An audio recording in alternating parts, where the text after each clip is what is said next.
Thanks, Bala, for and to your team for having me here. I came across your. I was positively surprised by your review, and that it's because I mean it's my first serious publishing. So I was googling it, like, and then I came up. And thank you, really. I think you understood the importance of it. Otherwise, you wouldn't cover it, and actually is. And so however, I watched the video you made before, and of course, there were some inaccuracies because the first read is normal that everything cannot be understood the first read, and then so I thought to explain better with my own words that would shed more light and help you in understanding it. I would just say a disclaimer like I'm not a developer, I'm just a Bitcoin person. I have skills in logic, game theory, and that's what brought me to solve the problem. Also, I'm passionate about Bitcoin, and I've been trying to solve this problem for almost 1 year and a half. I'm the creator of BitVault, by the way, bitvault.sv, the first wallet to solve the problem of physical attacks, thanks to time delay over multi-sig. And so if you can see a part of it is BitVault. I mean, then another part is something new, and that's what we are discussing today. I call it SSL, and I wanted to just to start for the problem because the problem is always the core, the root pillar of something which can be useful or not. Because if you don't know the problem, how can you find the solution? So the problem, it's in front of us. Bitcoin is all of us. There are two big problems in Bitcoin. Honestly, I asked to myself, I really striving for people to adopt the Bitcoin outside the normal people. So I've been asking to myself for a long time, what are the problem, the challenges people, why don't just people keep money in the bank and don't use Bitcoin? And I came up with two answers. The first one is that people can be physically hacked because they have a better instrument, borrow gold into their house. Basically, that's what the Bitcoin is. So to solve this problem, otherwise people say, look, I keep my dollars in the bank, and the bank, they cannot be attacked physically. I cannot be attacked, and they're right. I mean, that's how it works. There are limits, thresholds, and you cannot wire $1 million in the bank like that. There are limits, at least in Europe where I live.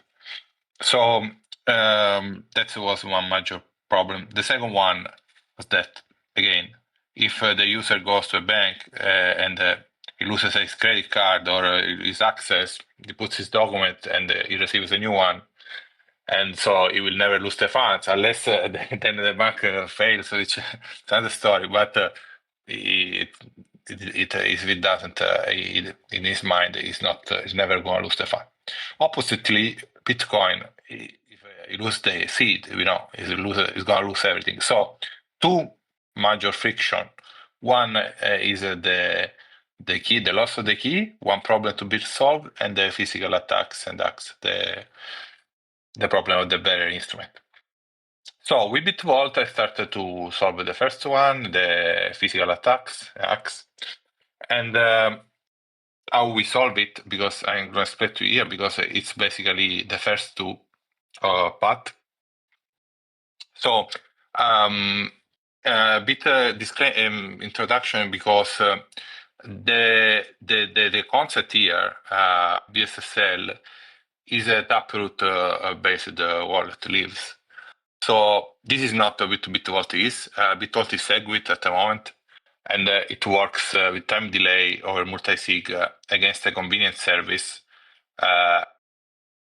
and is where the time delay is set by CSV at the level of the nodes, but it's at the level, it's secure because it's at the level of the policy. So you don't have with Bitvault to trust that the convenience service will or will not cosign. It's still there, it's still active, is a scam. No, the convenience service is a piece of software which helps make sure that the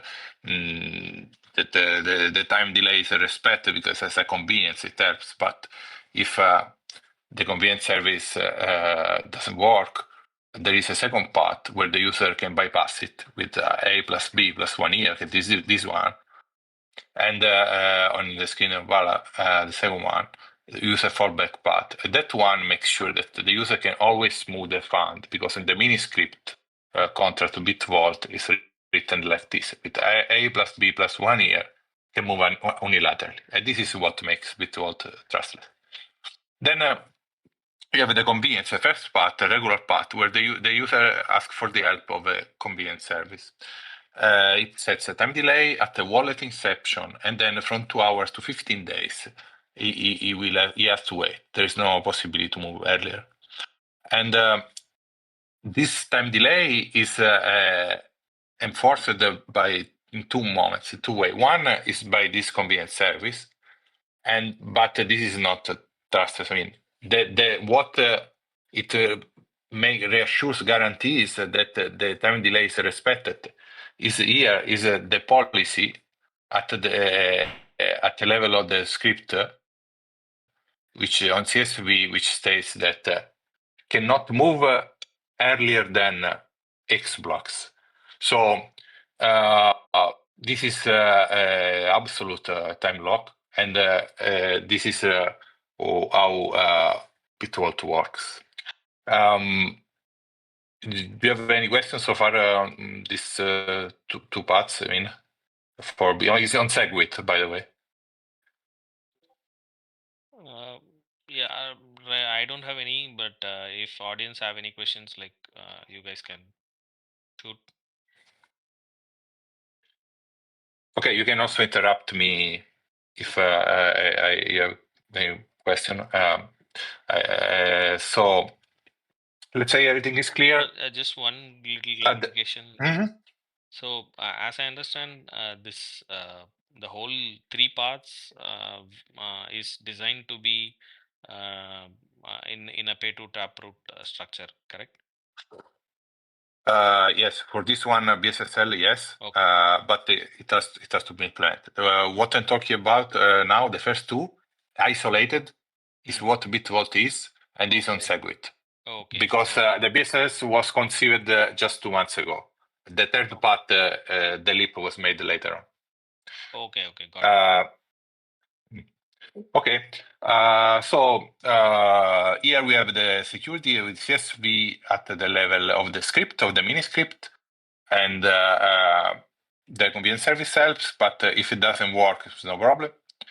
And it's no problem because there is a second part in the hands of the user where is two keys. The user can always recover the funds. And you did a very good job here. I got to use this because you colored the keys. That's amazing. So, okay. I built a wallet, and we and my team built a wallet, a Bitvault solution, which is also integrable in also hardware wallets, software wallets, exchange, made it Rust. So we solved the problem of physical attacks because the assumption here is that nobody can keep you hostage for more than 2 weeks if you're away, and nobody noticing. Somebody will try to rescue you, right? Which I mean, it's not under 110% guarantee, but here there is a thing. If you really have a lot, and at least it's a lot, it's a long time, no? It's a time which is long enough to discourage. The theme of the topic of prevention is very important in the design, because if you mean, in the 80s, in the 70s, everywhere, at least in Europe where I live, I don't know there, used to rob banks. I mean, but he's showing up with a gun and say to an employee, "Give me the money at the desk," and that was it. But there were a lot of robberies. But then in the banks, what happened was that they started to introduce the time locks in the vaults. So they couldn't extract any value, and over time they desist. They just gave up because there's nothing they could do. And the amount of thieves or thefts was lowered by 90% over 30 years period. So I have no reason not to think that it's going to be the same with Bitcoin. And that's why I wanted to replicate a system which works so well in the tradition of banks, which is the only thing maybe we can bring home. We can take home as a Bitcoiner, the security, not at the human level, not the product level. And then it just works. And then I start to dig deeper and to understand why it works. And the reason is that it adheres to the Kirchhoff principle. So the Kirchhoff principle states that a system to be secure should be known to the attacker. I mean, there are two components: the obscure component, which is the private key, but in Bitcoin, in the wallets, was missing the non-obscure component, something which the attacker can see before acting and just desist. Or when he's there, he doesn't have to believe the user, which is a big risk for the user if he has to believe the user.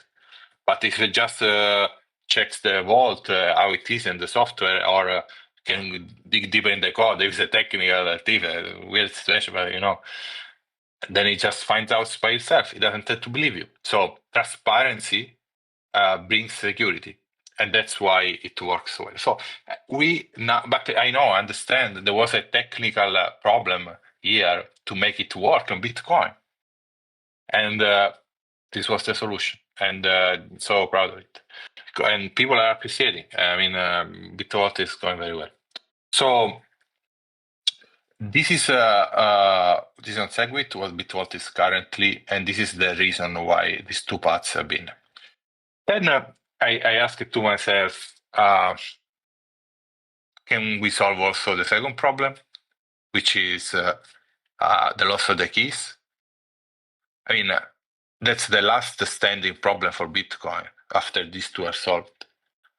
And it took me, in the beginning, I thought I designed a similar system, but it required the CSV, not CSV, CTV on. So I say, okay, let's see if we can do it on Liquid, and then again push the community to activate CTV if it's useful, because something is useful, you want to activate it, right? But then after 1 year, 1.5 years, 2 months ago, I found the solution without covenants. And the solution is by just adding another leaf. So this is a Taproot wallet, okay, solution with 3 leaves, 3 paths. First one, second one, just from Segwit we translate into Taproot, and the third one is something new. The third one is the custodial recovery key. Now it's oh my god, you can see me. Okay, so this is mine. If you click into my screen, can you switch to Francesco's screen? He's showing an illustration. In the meanwhile, Francesco, there is a question from Saurabh. So his question is basically like you cited the example of banks in Europe introducing a time delay, and it became a public information. That's why it served as a discouragement. Similarly, the question is, how will people know, like how will the attacker know that he's attacking me, and how will he know that my funds are in a structure like BSSL? So how is it a public? How can it be publicly known? Yes, this is a bit vault, and basically you have two levels of information with this one. I honestly can think that 90% of the time it's gonna be graphical. I mean, you have an iPhone, you have on a phone, and a graphical interface is enough. So it's a time delay here, and here is explained how many hours, right? And the user will just see it. There's enough. But in the weird scenario that the attacker is also a hacker, I mean, a tech person, which is be crazy, but fantasy has no limits. In that case, you can dig deeper into the open source code and check himself that it's how that the user is telling him. Okay. And, Okay.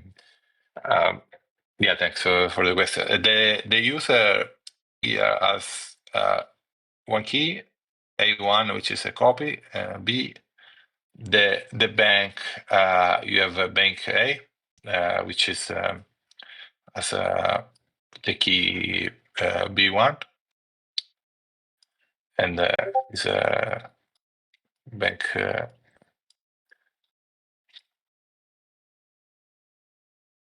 Then you have the bank B, let's say, as the key C. Now, how do we solve the problem? Well, the core problem starts from because from the problem it's easy. The problem is that you want to give two keys. I explain the third part, the third leaf here. So you want to give two keys to two banks, bank A, bank B, and you don't want the two banks to collude. So because the goal, what's the goal? The goal is that so currently the only way for you to recover the keys for the access is to use a device like BitKey, where they have a server-based system which nobody knows. Well, I mean, they're doing great things, but I don't like it. But it's the solution. So you have to trust some server, some way how to handle these things, the recovery. You want to have a system where a bank has a copy of one of the two keys of the user. This is a 2 or 3. Yeah? But you are taking on that. And then the bank B has another key, the key C. Now the challenge is how do we make it possible for bank A, B, and B to collude? Let's go straight into a solution, even if it took a long time to me. The solution is in that balance image is the third one, and you can see below is that the green key is true plus the A or B whatever key plus 3 years. So here is bad. So we find a solution. Three-tiered system here. Here on my screen it's better. Let's go now into a Delphi Bitcoin. Very intrusive. So you have can you zoom in a bit, Francesco? Yes. For everyone's benefit, you can just tap on the cross button and move to Francis' screen.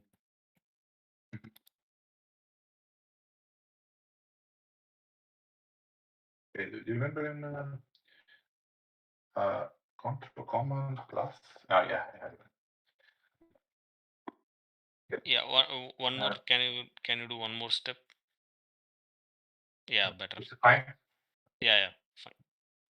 So you have these spots where the solution to the problem of the let's read it again so it's easier to follow than to connect because it is a game theory problem.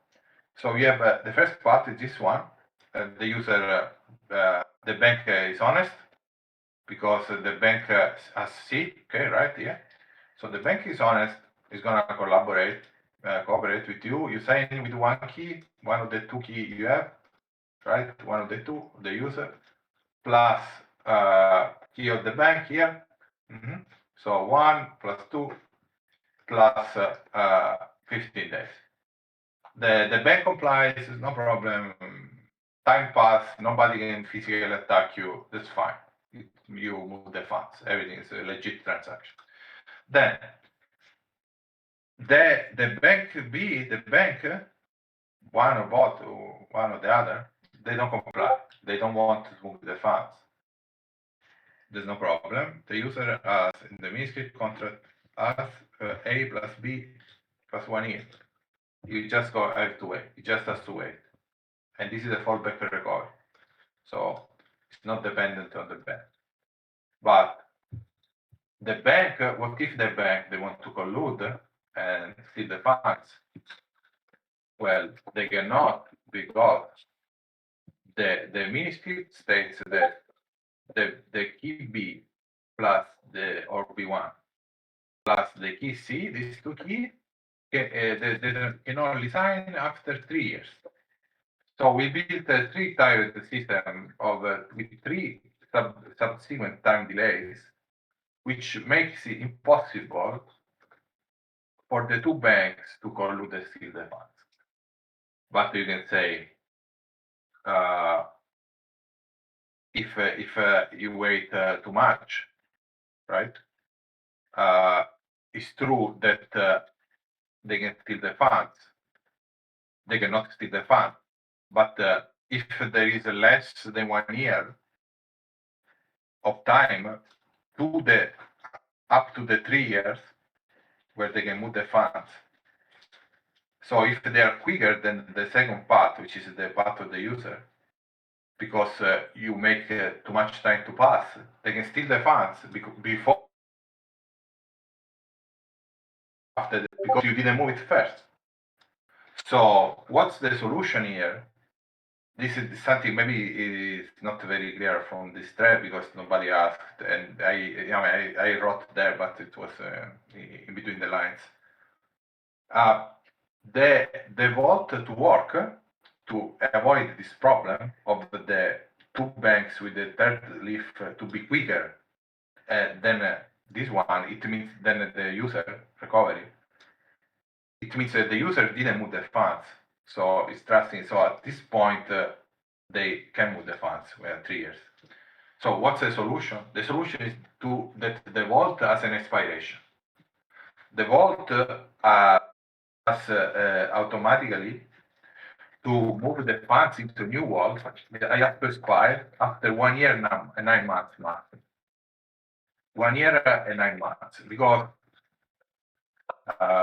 after 1 year and 9 months, it's impossible that the key C will go the path 3, this one with the 3 years will go through, because the funds are already out into the next vault.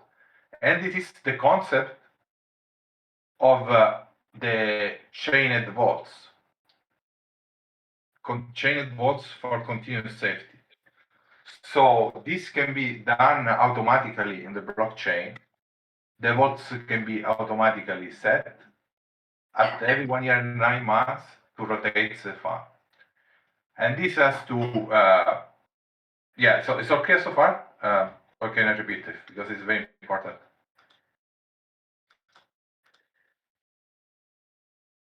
Okay, so take this.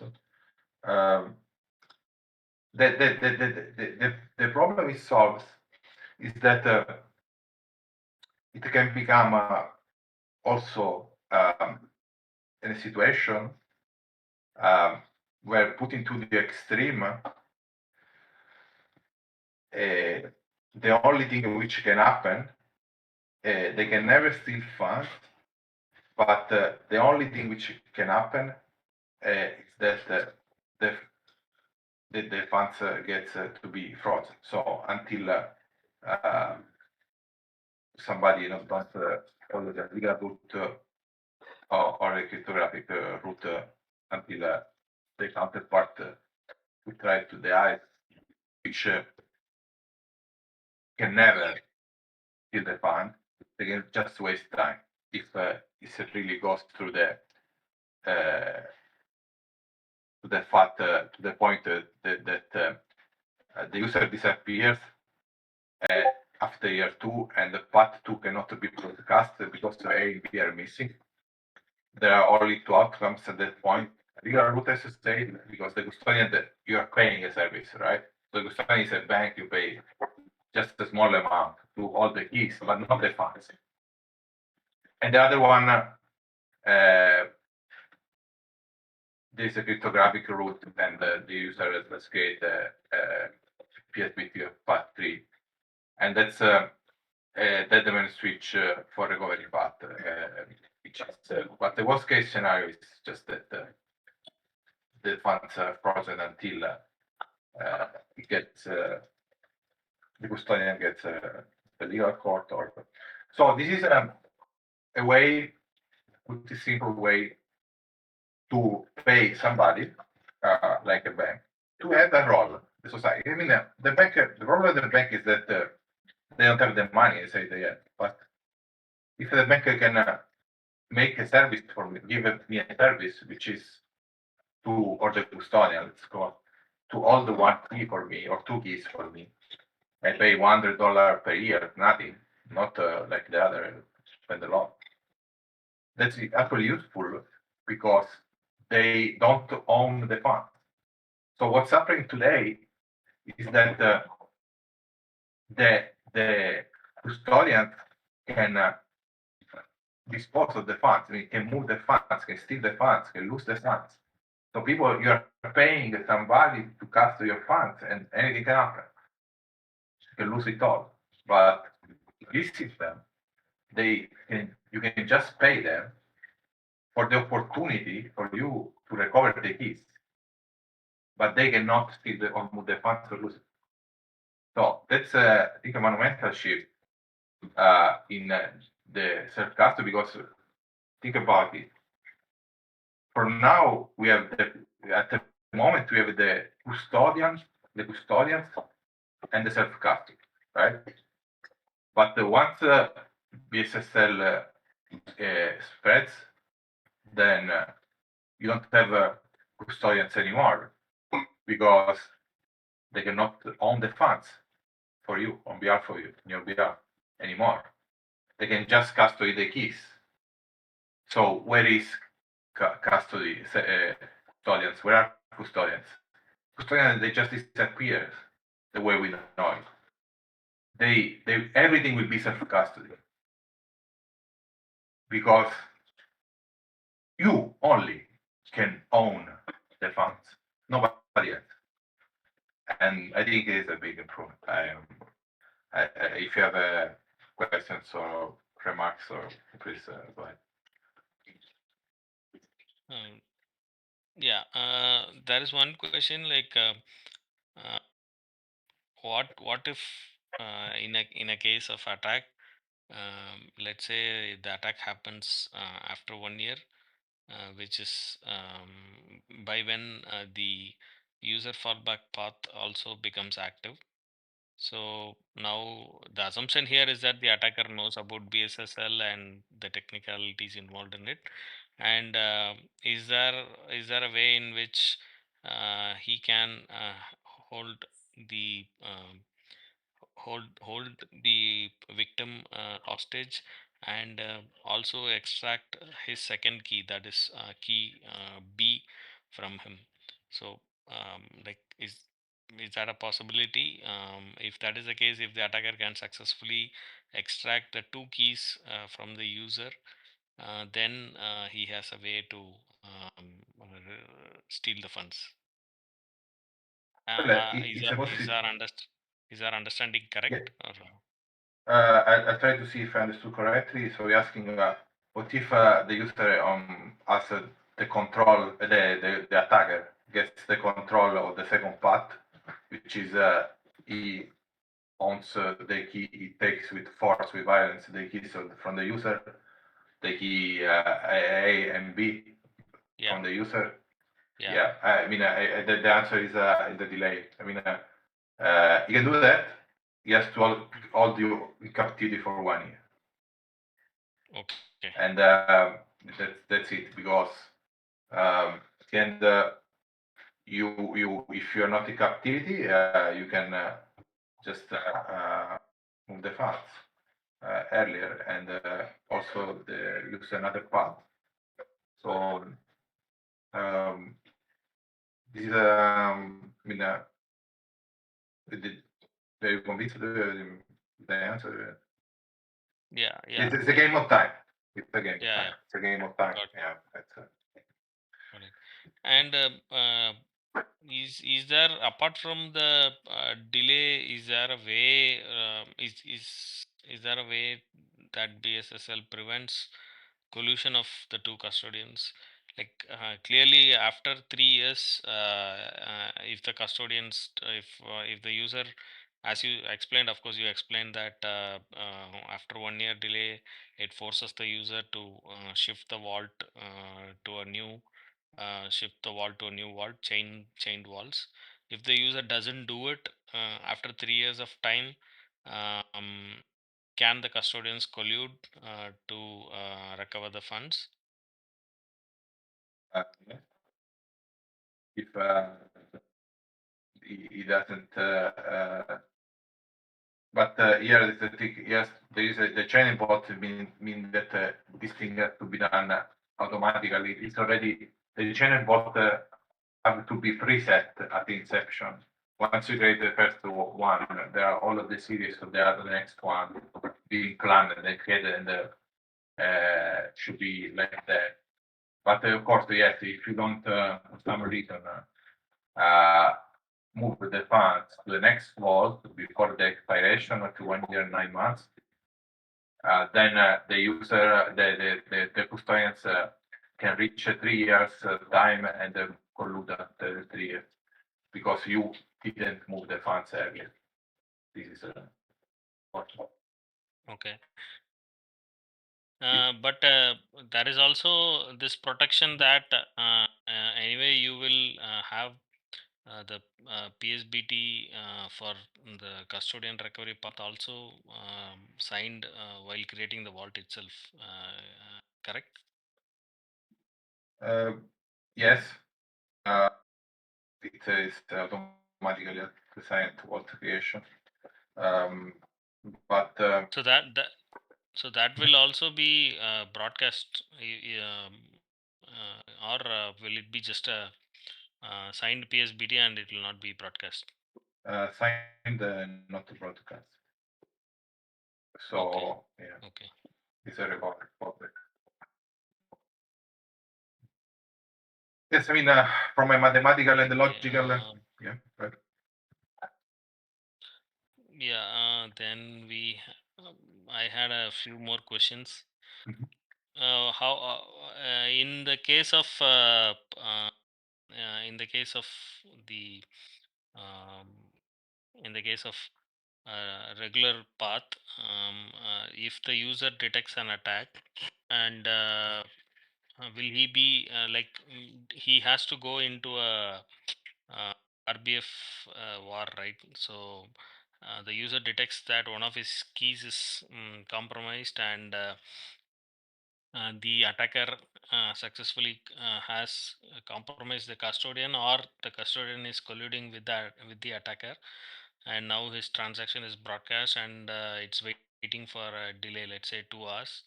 Now if the user detects it, of course he can recover it by using his two keys A and B, um, provided like 1 year is elapsed. If that is the case, like my question is, there will be an RBF war. So is that the way it is designed to work, or do you find it um, that's the only possible condition?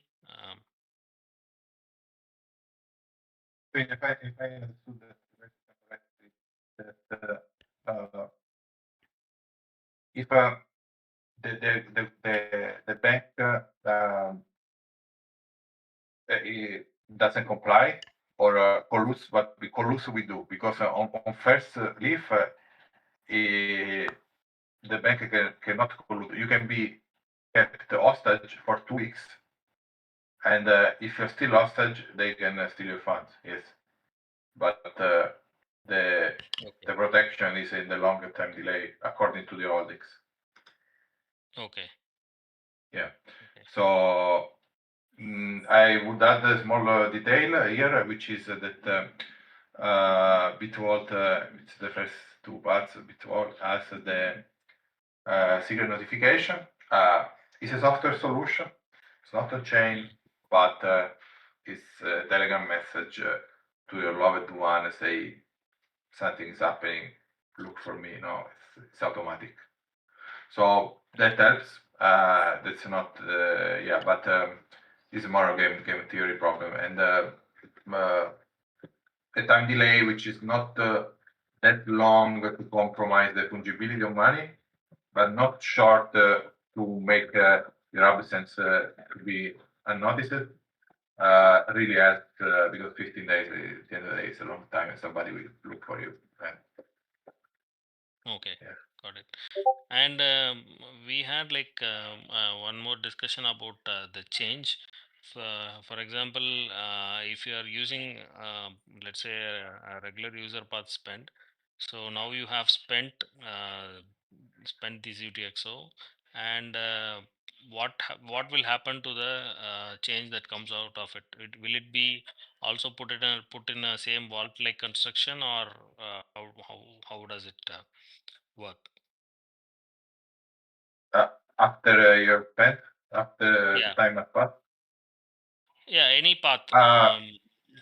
Mhm. Yeah, PSPT, the time delay pass, then it becomes valid, gets broadcasted, then the change goes to the wallet which has originated it. That's the miniscript vault we are talking about here, and it will just go back to the vault. And yeah, I understand the question. Interesting point is that here um, the whole vault is time locked. So when you create a vault, I show you here on my screen the create a bit vault. It makes you select a time delay.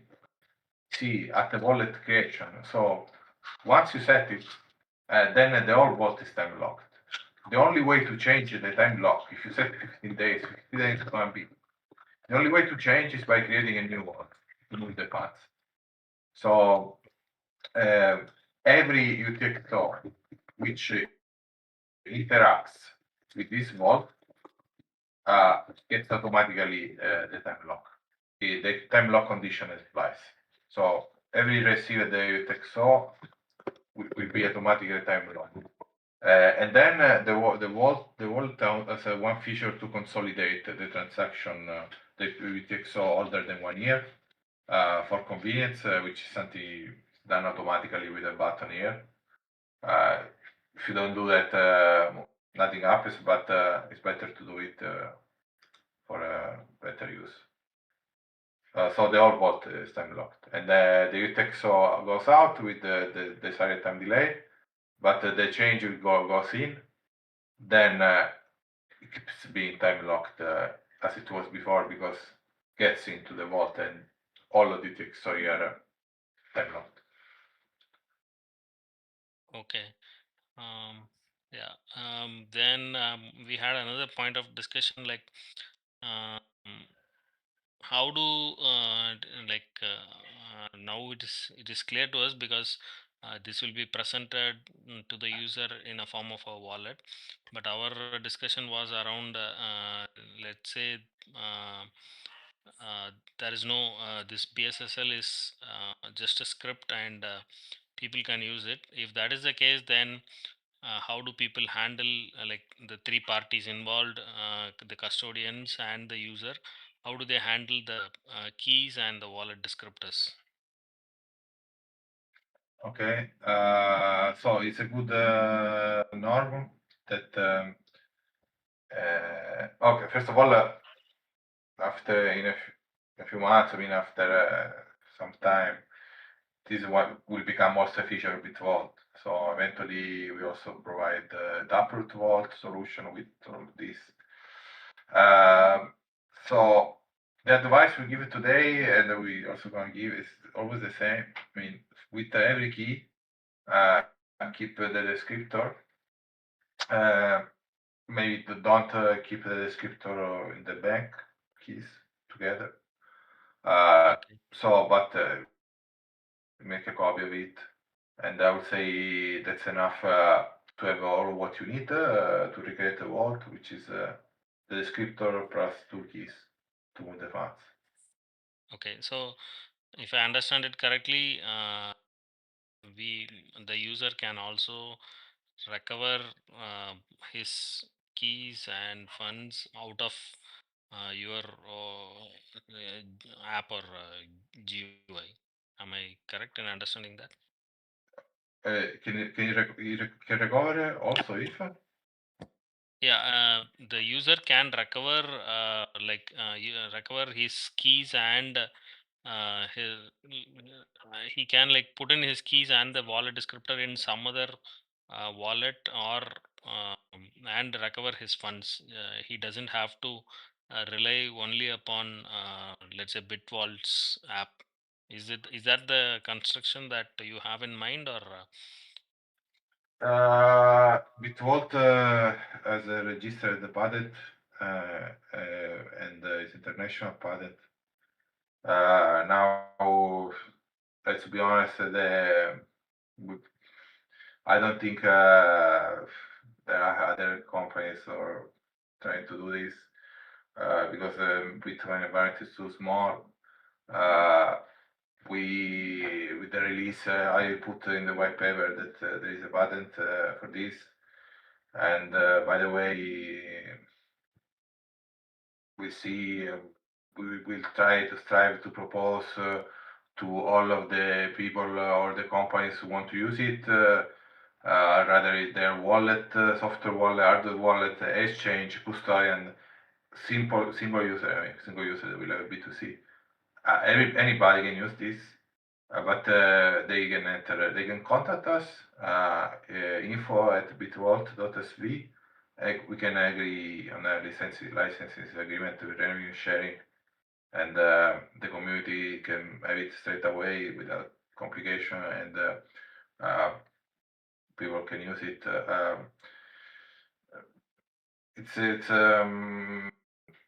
We spent a long time and effort in building it, a company, so we really want people to recognize. It's open source, correct? But when you have to embed the software into another software, then according to the Apache 2.0 license, then that has some connectors, and the connectors are not open source. Therefore, they fall into the property rights. So the only reason why the vault is open source is to make it secure. I mean, people have to see the core technology, and that's how I see open source. Got it. Yeah, because like people have to see the crypt construction in order to trust it. Yes, I see it. Yeah. So as I understand, like you offer like B2B services. So if people are building wallets and they want to add Bitvault as a feature in their wallet, like they can do it via you. Am I correct in understanding it? Yes, exactly. They can do it. They can contact us, info@bitvault.sv. and they can integrate. It's always Rust based, so it's integrable in any kind of language and wallet and exchange. And they can really solve the two biggest problems Bitcoin has solved so far, which are not unsolved anymore. This is the solution. Nobody can be physically attacked, nobody can be hacked, nobody can lose the keys anymore on chain, not the server solution. Nobody can lose the keys on chain. This is, I mean, why would anybody use an ATF or a custodian like crazy fares like 500 euro per month, something like that? Why would you do that? And risking to lose it, they just spend $100, put in two safe, the two seed phrase in two banks, and that's it. Or even the custodians, they can have a new revenue stream. Talking to some of them also. Yes, maybe it will be less money for them, but still, when you have a technological advancement, I mean, before of Napster, people were buying vinyls or CD, and then not anymore. So now this is a killer feature. This is actually a killer feature to custodians, and if they integrate, they can keep up and sell the service. Otherwise, over time, this will spread and they will disappear. And with respect to custodians, like if people want to use your service and have the custodians at their jurisdiction, is it possible to do, or is there any legal requirements or roadblocks that forces the custodian to be in some place like in Europe or something like that? Well, it's very interesting. I would, I think I have almost precise answer. Is that Bitcoin is not regulated, and so you can put whatever you want in a safe, steel plate or a ring, So you put a steel plate, and the custodian can custody a steel plate, which is the steel plate, and so there is no regulation. The fact that there are no regulation, that's amazing for everyone. Everybody can do whatever he wants, and the custodian too. So I don't see any problem with the jurisdictions. Okay. And what sort of risk do you see with respect to custodians, like particularly in this kind of setup? Uh, will the custodians have to comply with any censorship or privacy invasive requests? Will they be forced to comply with? What sort of red flags do you see there?